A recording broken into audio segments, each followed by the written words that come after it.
Welcome to the deep dive. This is where we, zero in on a topic you're curious about. We really dig into the sources you've shared, pulling out those nuggets of insight that can really make a difference. And today, it's a big one. We're tackling something pretty fundamental. Yeah, this connection, this really profound link between what you believe and the reality you actually experience day to day. And we've got some really powerful source material to guide us. We're looking at wisdom from Seth, channeled by Jane Roberts. Right. Abraham-Hicks, through Hicks, and also Bashar, channeled by Daryl Anka. 3 really influential perspectives on this. Absolutely. And our mission here, our goal for this deep dive is to unpack their core ideas. And make it practical, right? Exactly. Distill it into a clear guide for you, how to actually spot the beliefs that might be, holding you back. And crucially, how to consciously shift them, how to start creating the reality you want. Because that's the really mind-bending part, isn't it? This core idea that your reality isn't fixed. It's not just happening to you. No. According to these teachings, you're actively, dynamically creating it right now, every moment. Based on your internal world, especially those beliefs, it really suggests you have way more power than maybe you thought. Okay, so let's kick things off with that foundation. Why do beliefs matter so much? Yeah, why aren't they just thoughts floating around? What gives them this creative juice? Well, it's the common thread, the central idea you find in Seth, Abraham-Hicks, and Bashar. They all say beliefs aren't passive things at all. They're active. Very active. Seth, for instance, described them as being like instructions you give to consciousness itself. Instructions, like programming code for reality. Kind of, yeah. Yeah. Consciousness takes those instructions and then, it builds your physical reality to match them. Wow. So if the instruction is life is hard, then consciousness builds a reality where, life feels hard. Limiting beliefs literally construct limiting experiences. Okay. And Abraham-Hicks comes at it slightly differently, right? With vibration. Exactly. They talk about your beliefs determining your vibrational offering. Think of it like you're constantly broadcasting an energetic signal. Okay. If you believe something is difficult, or maybe that you're not worthy of good things, you're broadcasting that specific frequency. And the universe. The universe, through what they call the law of attraction, just responds. It brings you experiences that perfectly match that signal you're sending out. Ah, so it confirms the belief. Precisely. It's like, oh, you believe it's difficult. Okay, here's some difficulty to validate that for you. It becomes a feedback loop. That makes sense. So the difficulty isn't punishment, it's correspondence. Exactly. And then Bashar adds another layer. He talks about beliefs as the blueprints, the fundamental definitions you hold about everything. Blueprints? Like for a house? Yeah, or maybe definitions in a dictionary. Reality then acts like a perfect mirror, just reflecting those definitions right back at you. So the circumstance itself is neutral. That's Bashar's crucial point. A situation isn't inherently good or bad.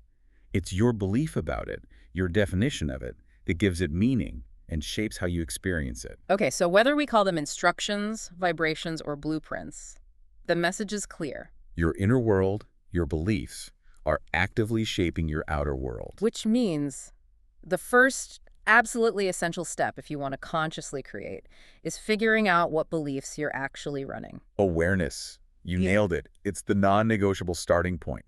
You can't change the program if you don't know what code is running right. So how do we do that? Because beliefs often feel invisible. They just feel like the way things are. That is the tricky part. But thankfully, these sources give us some really practical methods. One big one, highlighted by both Abraham-Hicks and Bashar, is to watch your reality, yes, but also pay super close attention to your emotional reactions. Emotions, like just feeling down. Could be. Abraham-Hicks specifically teaches that your emotions are your internal guidance system. So feeling down or anxious, frustrated, angry, even just feeling stuck, those aren't just bad moods. They're signals. Signals of what? Signals that your current thoughts and the beliefs driving them are out of alignment, out of sync with your desires, your well-being, what they call your source energy. Okay, so don't just ignore a bad feeling. Lean into it. Yes. See it as a helpful flag. And the practice they suggest is simple but powerful. When you feel that negative emotion, pause. Ask yourself, okay, what was I thinking about just before this feeling started? Tracing it back. Exactly. That question can often lead you right back to the underlying thought pattern, the belief that triggered the feeling. Got it. The emotion is the smoke. the belief as the fire. Perfect analogy. And Bashar approaches it similarly, but often suggests looking at persistent, unwanted patterns or circumstances in your life. Like things that keep happening. Yeah. Since reality is mirroring your definitions, these recurring issues are like big neon signs pointing directly at your core beliefs. So if money is always tight, it's pointing to beliefs about Scarcity, lack, maybe unworthiness, maybe a belief that money is hard to come by or keep. It's a direct reflection. like that example you mentioned earlier, feeling anxious about applying for a better job. Right. That anxiety isn't random. It's the feeling response, the signal, pointing straight to beliefs like, I'm not good enough, or I'll probably get rejected anyway, or maybe even, it's not safe to be successful. Exactly that. The anxiety is the guidance. Hmm. Okay, another really key way to identify beliefs, and this comes strongly from Seth and Bashar, is listening for your internal rules. Your shoulds, musts, and can'ts. Those rigid ideas about how things have to be. Precisely. Seth pointed out these automatic thoughts, these fixed assumptions we carry around, often absorbed from family or culture without us even realizing it. They're prime locations for limiting beliefs. And Bashar talks about definitions. Yes, he says your definitions are laid bare whenever you say something like, I can't do X because of Y. That because clause usually reveals a core belief. So saying I should always put others first might sound noble. But the underlying belief could be, my own needs aren't important, or if I don't sacrifice, I'm selfish, and that directly leads to burnout or resentment, right? Yeah. Or I must work incredibly hard to succeed. Right. The hidden belief might be that success can't come easily, or that you don't deserve ease, and that belief itself can block simpler, more joyful paths from even appearing. And I can't trust people. That's a big one. Huge. And holding that belief practically guarantees you'll filter experiences through that lens, notice every little untrustworthy thing, and create experiences that, well, prove you right. Self-fulfilling. It really is a loop. Okay, what else? Well, a third method, and really all three teachings support this in their own way, is dedicated self-reflection. Journaling, contemplation. Just making the time to actually sit down and explore what's going on inside. Yes, intentionally carving out that space. Hmm. Looking at the recurring themes in your life, money, relationships, health, career, and asking direct questions. Like what? Like, what do I really believe is true about money? What are my core beliefs about relationships? What do I believe about my own capabilities, my own worth? And maybe digging into where they came from. Who taught me this? Definitely. Where did I learn this idea? Was it my parents, school, society? Because so many aren't even originally ours. Right. And here's a really powerful question suggested in the sources. If I could wave a magic wand and instantly change this situation I don't like, what would need to be different about my beliefs for that change to happen? Ooh, I like that. It shifts the focus immediately. It does. It bypasses the feeling of being a victim of circumstances and puts the power right back onto your internal blueprint. Okay, so let's say you've done this. You've identified a belief, maybe through a feeling, a pattern, some journaling. Now what? How do you actually loosen its grip? It feels so solid. Right, that's the next crucial phase. It's not always about instantly flipping to a brand new belief, but first about deconstructing the old one, making it less solid. Reducing its power. Exactly. And one really effective technique, you see this in Seth and Bashar, is simply questioning its validity. Questioning if it's actually true. But it feels true. That's the problem. I know, but that's the illusion. Seth's insight here is so important. A belief feels true, mainly because you've thought it over and over and over again. Like wearing a path in the grass. Perfect metaphor. Its power comes from that repetition, that mental habit, not from being some objective universal law. So it's just a thought I got used to. Fundamentally, yes. Bashar calls it a definition. Right. You accept it at some point. Okay. And if you accepted it, you can choose to unaccept it or redefine it. How do you challenge it, though? He suggests asking blunt questions. Is this belief absolutely true? Like 100% of the time for every single person on Earth? And the answer is almost always no, right? Almost always no. That immediately starts to poke holes in its seeming solidity. Okay. Then ask, where did I actually learn this belief? Was that source, that person, that situation really credible for my life today? Maybe it was relevant back then, but is it serving me now? Yeah, right. Maybe it's outdated information. Exactly. And Bashar adds a compassionate layer too. What was the original positive intention behind this belief? Often, limiting beliefs started as coping mechanisms, ways to try and protect ourselves. Ah, so it wasn't trying to hurt me, maybe. Probably not initially. Seeing its original purpose, maybe as a way to keep you safe in childhood, helps you understand it without judgment, and then gently let it go because it's no longer needed. You're not fighting it. You're graduating from it. I like that. Graduating from it. Another angle is just clearly recognizing its outdatedness or its lack of benefit now. Frame it not as bad, but just unhelpful. A tool that no longer serves your growth or happiness. Maybe it's actively hindering it. And that bad feeling Abraham-Hicks talks about, that's the signal it's unhelpful. Spot on. That feeling is your inner guidance saying, this belief, not aligned with who you really are or where you want to go. It doesn't feel good because it isn't serving you. Okay. And what was the other thing? About possibilities. Right. This is huge, especially in Seth and Bashar. Understanding that the belief you hold is just one possibility among infinite possibilities. Not the only way reality can be. Not even close. Seth talks about probable realities, countless potential versions of reality branching out in every moment. Your current belief has simply tuned you into one of those probabilities. So changing the belief isn't just changing a thought. It's changing the probability you're focused on. It's allowing yourself to access a different potential future, a different version of events. Like changing the TV channel. I think you mentioned that. Bashar uses that exact analogy. Beliefs are like frequency tuners. Change the belief, change the definition, and you literally tune into a different parallel reality frame where that new belief is the experienced reality. Wow. Okay, that makes the old belief seem less inevitable. Exactly. It's just one channel. You can always pick up the remote. All right. So we've identified the belief. We've questioned it. Maybe understood its old purpose, seen as just one possibility. Now the exciting part, choosing and installing the new one, consciously drawing the new blueprint. Yes. Step one is pretty straightforward, but vital. Choose your new empowering belief. Decide consciously what idea feels better, what thought aligns with the reality you actually want to live. And it needs to feel at least somewhat reachable, right? Not like a total fantasy. That's absolutely key, and Abraham-Hicks really stresses this. First, frame the new belief in the present tense, as if it's already true. I am capable, I am worthy, I am learning. Okay. But step two, finding what feels good or feels exciting about that new belief is crucial for making it stick. The feeling is the glue. The feeling is the indicator of alignment, you said. Exactly. Abraham-Hicks emphasizes reaching for a better feeling thought. It doesn't have to be perfect bliss immediately. If going from I'm broke to I am fabulously wealthy feels like a huge, unbelievable jump. It creates resistance, like your mind argues back. Right. It feels false.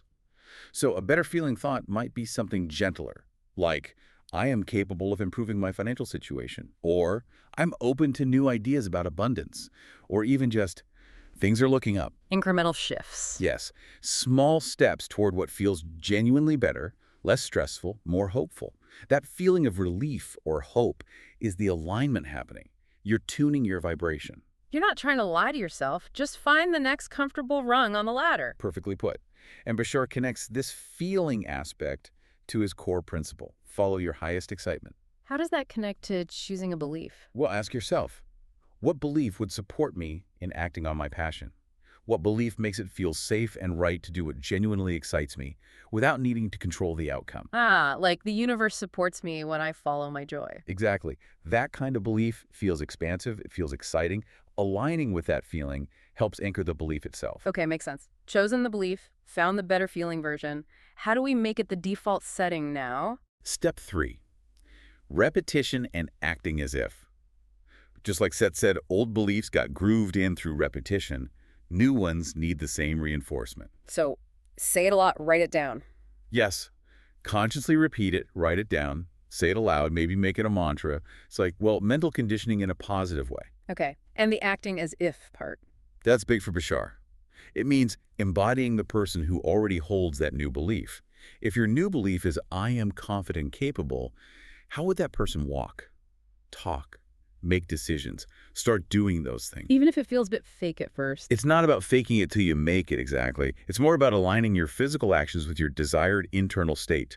Your actions send powerful signals back to your own subconscious and out to the universe saying, this is who I am now. It demonstrates the belief. Actions reinforce the belief. Got it. What else? How do we cement it? Step 4 is crucial. Actively gather evidence for the new belief. You need to train your brain to see proof that it's true. So if the new belief is people are generally kind, You actively look for kindness. Notice the person holding the door, the friendly cashier, the helpful comment online. Don't just let them pass by. Consciously acknowledge them internally. See?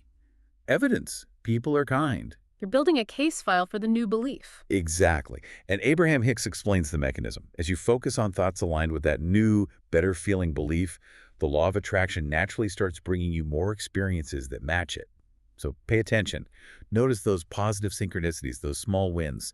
They are the universe responding to your new vibrational signal. Okay, notice the good stuff. What's next? Step 5, this is very Abraham-Hicks, emotional alignment, or what they sometimes call vibrational rehearsal. Rehearsal. Yeah, it means spending dedicated time, maybe just a few minutes a day, deliberately feeling the emotions you'd feel if that new belief were already your solid reality. So if the belief is about finding a loving relationship, spend time feeling the joy, the connection, the contentment. Precisely. Let yourself really soak in that feeling state. Imagine it. Feel it in your body. This is what they mean by getting into the vortex. You're aligning your current vibration with the vibration of your desire before it fully manifests physically. That feeling state is powerfully magnetic. Feel it first. Okay, and Bashar brings it back to action, right? Yes. Step 6 is his core formula. Elegantly simple. Act on your highest excitement, whatever that is, in any given moment, to the best of your ability, with absolutely zero insistence on the outcome. How does just acting on excitement install a belief? Because following your genuine highest excitement is the most direct way to live from a belief system that says it's safe, beneficial, and supported for you to be your authentic self and pursue joy. Ah, the action itself is the proof of supportive beliefs. Exactly. It's not just doing something fun. It's an act of trust and embodiment of beliefs like the universe supports me, it's safe to be me, following my joy leads to good things. It powerfully reinforces those supportive beliefs every time you do it. Wow. Okay, so it really is a full package. Notice the old, question it, choose the new, then feel it, repeat it, act on it, look for evidence, and follow your joy. That's a great summary. And, all three sources layer in some important reminders, things to keep in mind throughout this. Like what? First, patience and persistence. Seriously. Shifting beliefs you might have held since childhood doesn't happen overnight. It takes time, consistent focus, consistent effort. Be kind to yourself in the process. It's a practice, not a one-shot deal. Absolutely. Which leads to the second point. It's a process, an ongoing journey. You'll likely uncover layers. You shift one belief, and maybe another one pops up. It's about continuous refinement and self-discovery. And Seth mentioned something about reality lagging behind. Yes, that's crucial. He often described physical reality as a slow medium. There's usually a time lag between when you genuinely shift your internal belief and feeling state and when you see the full physical results in your outer world. So don't get discouraged if you don't win the lottery tomorrow after deciding to believe in abundance. Exactly. You might see small signs first, finding some money, getting an unexpected discount, an idea for income. The key is to keep holding the new belief, keep focusing on the better feeling, even before the big manifestation arrives. Trust the process. Like turning a big ship, it takes time to see the change in direction. Great analogy. And another key thing, especially from Abraham-Hicks, small shifts matter. Don't try to leap to a belief that feels totally unbelievable or fake. Those incremental steps toward slightly better feeling thoughts, those are powerful. They build momentum without creating resistance. Gentle steps. Yes. And finally, fundamentally, all three sources point towards trusting your own inner guidance system. Your intuition, that feeling of excitement. All of it, whether you call it inner being, source, higher mind, intuition. Learning to listen to those inner nudges, those feelings of yes or no, that sense of resonance or dissonance, that is your ultimate compass in navigating this. So bringing this all back home for you, the listener, the implication here is pretty huge. It really is. This whole process suggests you're not just drifting along. You can actually take the helm of your own life experience. You move from being a passenger to being the pilot. And according to Seth, Abraham, and Bashar, when you consciously engage like this, you start aligning yourself with what they all describe as your natural state, your birthright. Yeah. Joy, abundance, connection, fulfillment. It's not something you have to earn, but something you align with. That's the core idea. Okay. So wrapping up this deep dive, Wow, we've covered a lot. We've seen how beliefs aren't just thoughts, but these active, potent forces literally shaping your reality. And we've walked through some really practical steps drawn from these powerful teachings, how to notice the signals, question the old programming, and then consciously choose and install new, empowering beliefs. Using feeling, action, repetition, focus. All of it. It really does feel like it puts you firmly back in the driver's seat. It aims to, yes. It does. So considering everything we've explored today, this incredible power you have through your beliefs and these methods for working with them, here's a little something for you to maybe just mull over as you go about your day. Okay. What's one small, maybe seemingly insignificant belief you hold? Could be about yourself, about work, about relationships, about the world. Just one small belief. What if you just questioned it a little bit?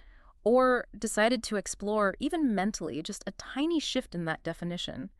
What totally new possibilities, maybe ones you haven't even conceived of yet, might that slight shift begin to open up for you? That's a great question to sit with. Thank you for joining us for this deep dive.